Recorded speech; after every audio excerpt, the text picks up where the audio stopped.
आइए जानते कि महाभारत कैसे हुआ। श्री सूत जी कहते हैं सोनकादिक ऋषियों,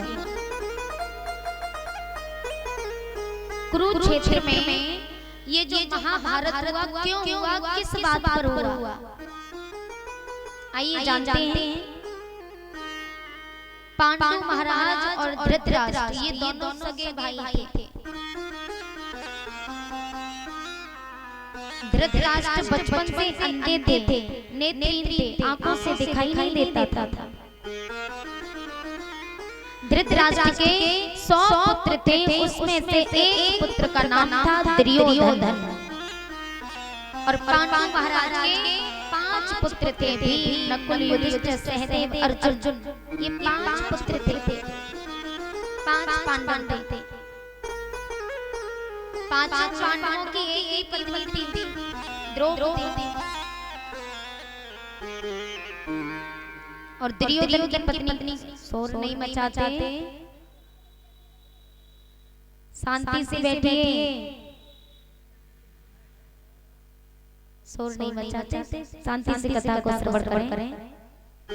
बोलिए गोविंद भगवान की। दुर्योधन की पत्नी का नाम था भानुमती। एक दिन 5 पांडवों ने अश्वमेध यज्ञ किया। तो जब अश्वमेध यज्ञ करते हैं तो यज्ञ में सम्मिलित होने के लिए बड़े-बड़े संत ऋषि मुनि महात्मा आ गए। दुर्योधन भी गया। तो महलों में विश्वकर्मा ने दुर्योधन को अपनी नियति दिखाई। जब दुर्योधन जा रहा था तो महलों में जहां सूखा स्थान था वहां दुर्योधन को जल भरा हुआ दिखाई देने लगा, और जहां जल भरा हुआ था वहां सूखा स्थान दिखाई, माने जहां जल था वहां थल, और जहां थल था वहां जल दिखाई देने लगा दुर्योधन को। जब ये सब होने लगा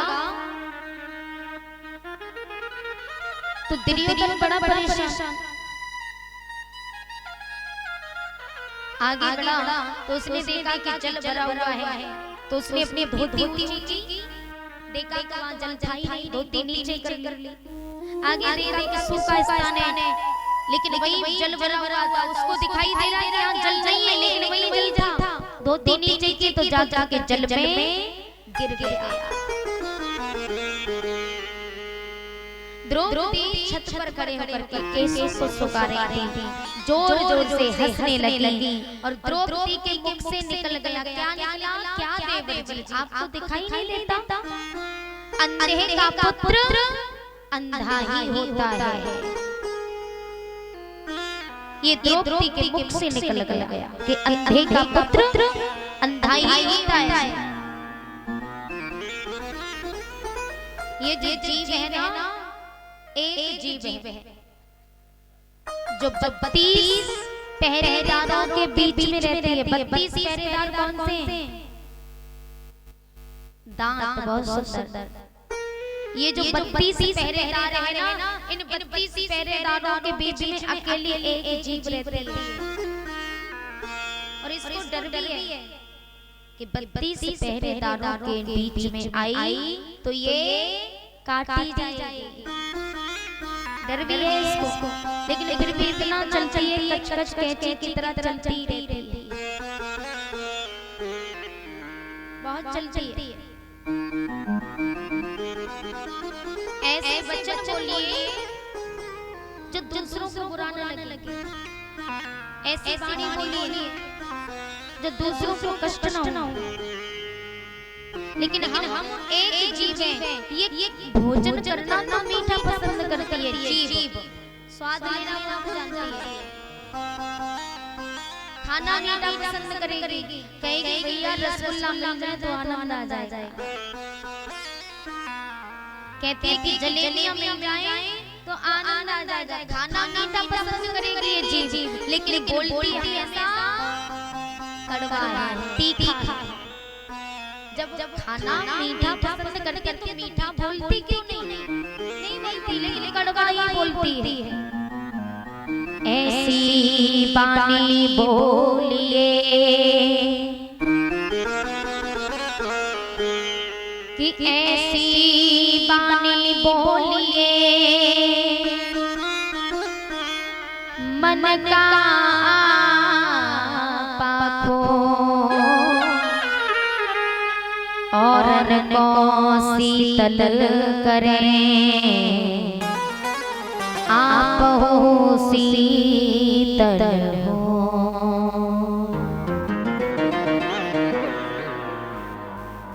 ऐसी बानी बोलिए मन का पाखो और को शीतल करें और आप हो शीतल होए।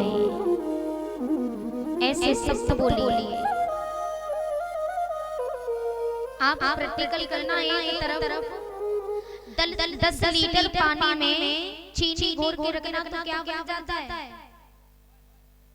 क्या बनता है? जोर से बोलिए। शरबत।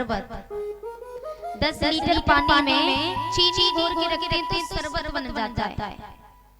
तो एक तरफ पांडाल में एक तरफ शरबत घोर के रख दीजिए और एक तरफ 10 नींबू काट के रख देना। थोड़ी देर बाद देखना तमाम चींटियां आकर के किसको घेरेंगी? नींबू को या मीठे पानी को? मीठे पानी को, क्योंकि वहां मिठास है और इधर क्या है? खटास। तो रिश्तों में मिठास नहीं है, खटास नहीं। खटास लाने से रिश्तों में अक्सर करके रिश्ते टूट जाते हैं। बड़े समझदार लगते हो।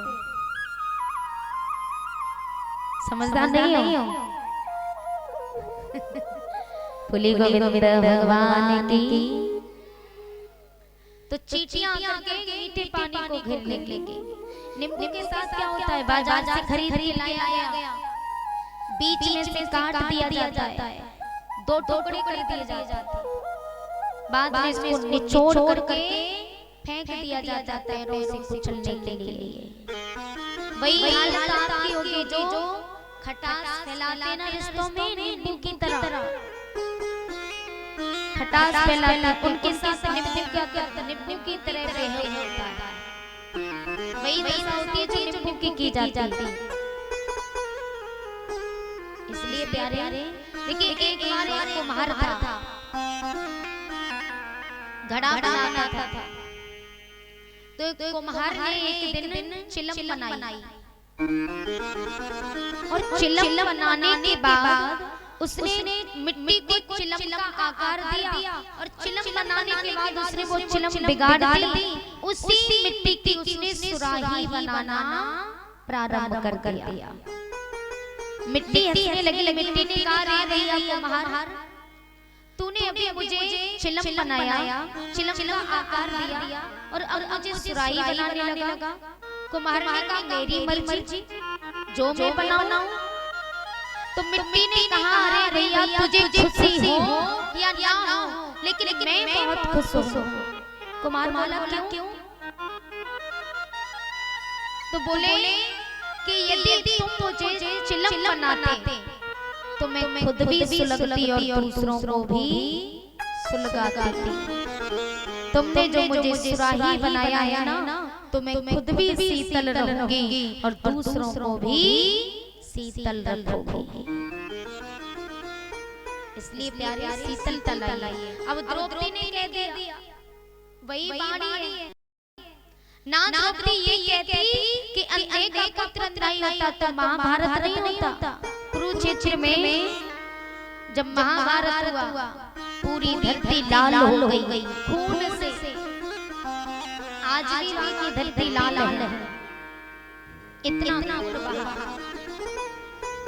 क्यों हुआ? सिर्फ द्रौपदी ने इतना ही बोल दिया कि अंधे का पुत्र अंधा ही होता है। इसी बात पर महाभारत हुआ। इतना खून हुआ इतनों का कि आज भी कुरुक्षेत्र की धरती लाल है, सिर्फ इसी बात पर।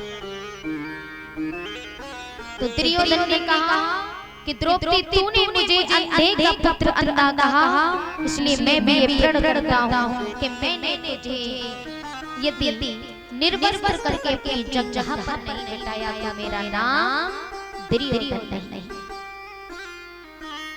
दुर्योधन पहुंच गए महलों में।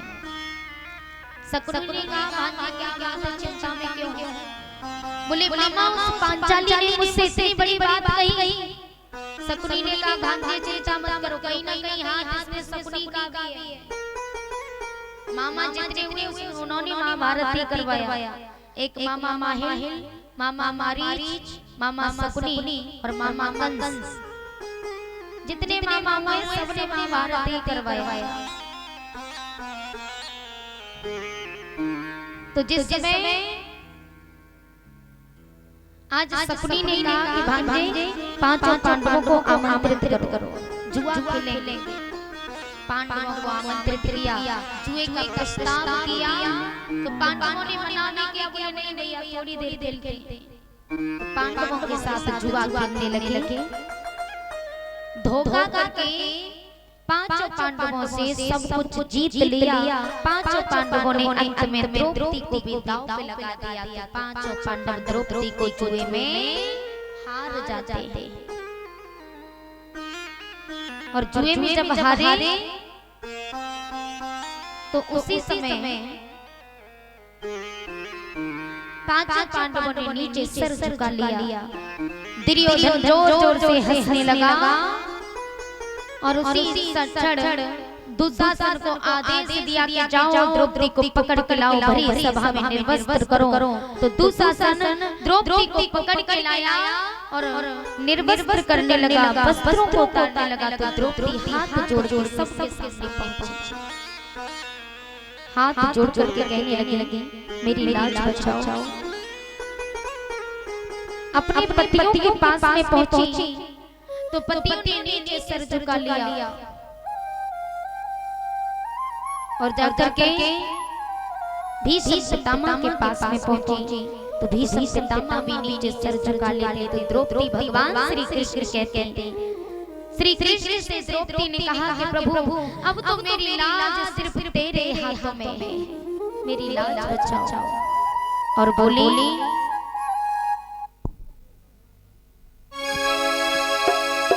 कि कहाँ जा छुपे हो प्यारे कन्हैया, कहाँ जा छुपे हो प्यारे कन्हैया, यहाँ लाज तेरी लुटी जा रही।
बने अधर्मी सभी इस सभा में, बने अधर्मी सभी इस सभा में, किसी को न मुझे पर दया ही है।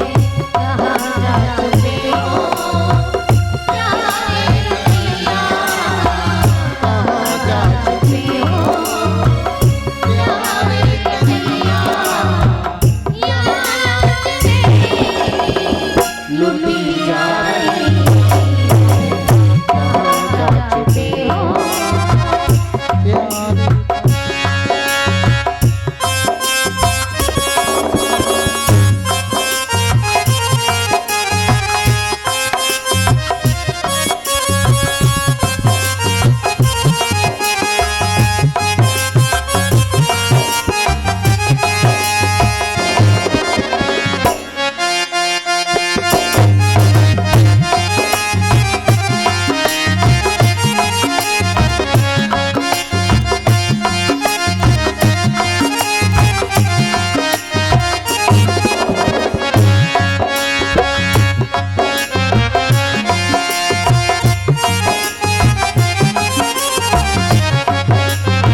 भगवान ने द्रौपदी का चीर बढ़ाना प्रारंभ किया तो सासा चीर खींच देख थक जाता है। भगवान ने भरी सभा में द्रौपदी की लाज बचाई, बोले गोविंद भगवान की। वहीं से महाभारत होता है। कौरव और पांडव दोनों तरफ की सेना मारी जाती है। अभिमन्यु चक्रव्यूह में फंस के मारे जाते हैं। अभिमन्यु अपना अंश उत्तरा मैया के गर्भ में छोड़ के जाते हैं। इधर अश्वत्थामा ने संधाई कि मैं पांचों पांडवों का वंश आगे नहीं बढ़ने दूंगा, तो पांचों पांडवों के पुत्रों को मार दिया। तलवार लेकर के द्रौपदी के पांचों पुत्रों का शीश धड़ से अलग कर दिया। वंश चलाने वाला कोई नहीं। द्रौपदी रोने लगी तो भगवान श्री कृष्ण अर्जुन को साथ लेके अश्वत्थामा को पकड़ते। अश्वत्थामा ने ब्रह्मास्त्र छोड़ा तो वो ब्रह्म अस्त्र माता उत्तरा के गर्भ की तरफ छोड़ दिया। उत्तरा के गर्भ में अग्नि प्रज्वलित होने लगी। उत्तरा मैया रोने लगी, कहने लगी प्रभु मेरे गर्भ की रक्षा करो। पाहे पाहे महायोगिन देव देव जगत पते मान्यम कर भयम वस्त्रे यत्र मृत्यु परस्परम। उत्तरा मैया कहने लगे प्रभु मेरे गर्भ की रक्षा करो। ये भले मुझे जला के भस्म कर दे लेकिन मेरे गर्भ की रक्षा करो। तो भगवान श्री कृष्ण ने अंगुष्ठ रूप धारण किया। अंगुष्ठ रूप धारण करके उत्तरा मैया के गर्भ में प्रवेश होते और जिससे गर्भ में शिशु की रक्षा की। बोले गोविंद भगवान की जय। उसी गर्भ से पुत्र का जन्म होता है जिसका नाम परीक्षित पड़ा। परीक्षित महाराज का विवाह नवलनी मैया के साथ में हुआ, जिनका एक पुत्र होता है जिनका नाम जन्मेजय पड़ा। बोली भागवत महापुराण की जय।